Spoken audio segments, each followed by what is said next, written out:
Hi, welcome to my channel. My name is Laura, and today I'm going to show you how to make one of my family's very favorite sourdough things, and that is homemade soft sourdough buns. The first thing I'm adding is my sourdough starter. You want it to be active, but it doesn't have to be very recently fed. The starter I'm using here was fed the day before, and it was still perfect to use.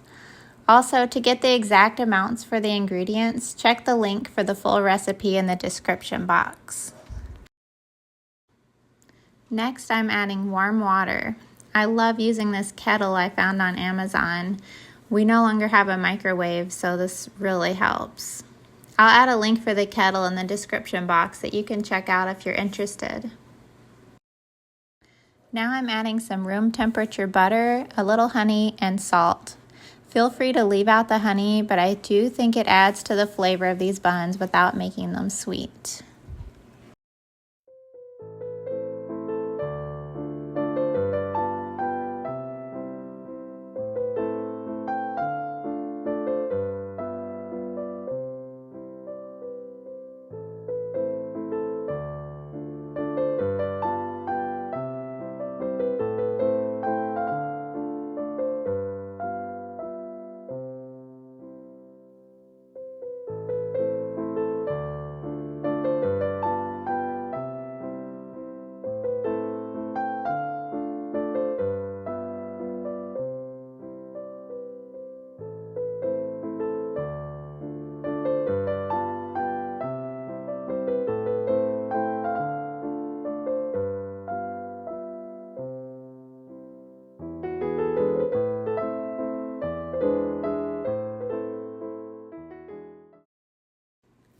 I'm using my dough whisk to combine everything. If you don't have a dough whisk, you could use a fork, but I highly recommend getting a dough whisk. This is something I use daily in sourdough baking. I'll put a link to the one I'm using in the description box. Now that that is all combined, I'm adding an egg, and I'll continue whisking until it's fully incorporated.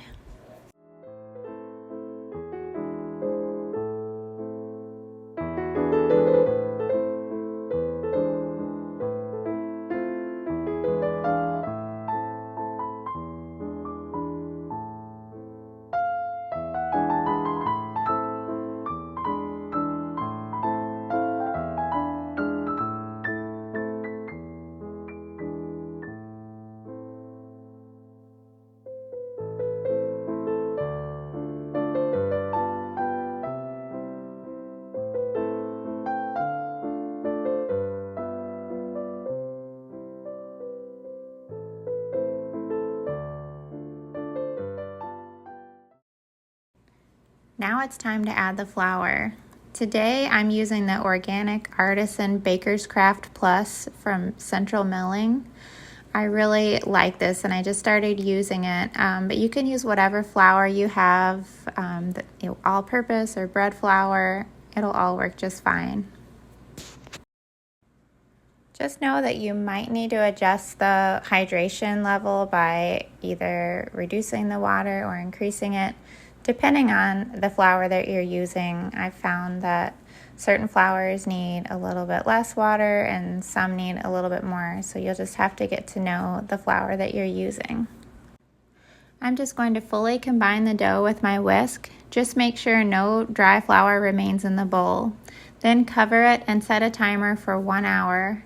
After the 1 hour, I'll start doing stretch and folds.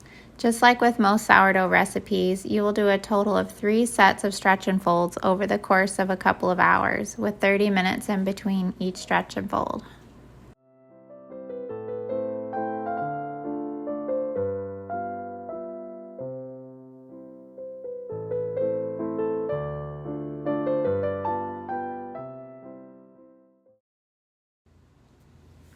Okay, so it's been 1 hour, and here I'm doing the first set of stretch and folds. If you're new to sourdough, this is what creates strength in the dough and develops the gluten. With damp hands, gently lift the dough up and over on itself 4 times around the bowl. You will see how the dough changes with each set.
Once you have completed all 3 sets of stretch and folds, it's time to bulk ferment the dough.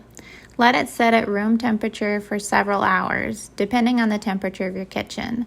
This is where it really helps to use a glass bowl, so that you can watch for signs that your dough is fully fermented. You will see lots of bubbles around the sides of the dough when it's ready. During this video, my kitchen was about 75 degrees Fahrenheit, and it took 2.5 hours. If your kitchen is warmer, it will take less time, and if it's cooler, it will take more time. Now that bulk fermentation is complete, I'm going to place the bowl in the refrigerator and shape the buns the next day. You can skip the step and move directly to shaping and baking if you want, but I like the flexibility the fridge offers, and it gives the dough more time to develop delicious flavor. It's the next day, and you can see the dough continue to rise a bit in the fridge. You can absolutely skip this step, but if you want your buns to be the same size, weigh the dough and then divide that number by 8.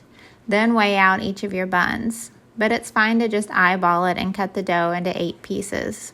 That's what I usually do. Then place each bun on a parchment-lined baking sheet. Then cover them and let them rise. For me, they usually need 1 hour if they're not refrigerated and 2 hours if they've been in the refrigerator. Again, this all depends on the temperature of your kitchen, so just watch them.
Here they are after they've risen for about 2 hours. Remember to preheat your oven about 1 hour before you're ready to bake, and bake them at 375 degrees Fahrenheit for 15 to 18 minutes. And that's it. They smell so delicious. I hope you enjoyed this video. If you did, please remember to like and subscribe. Thanks for watching.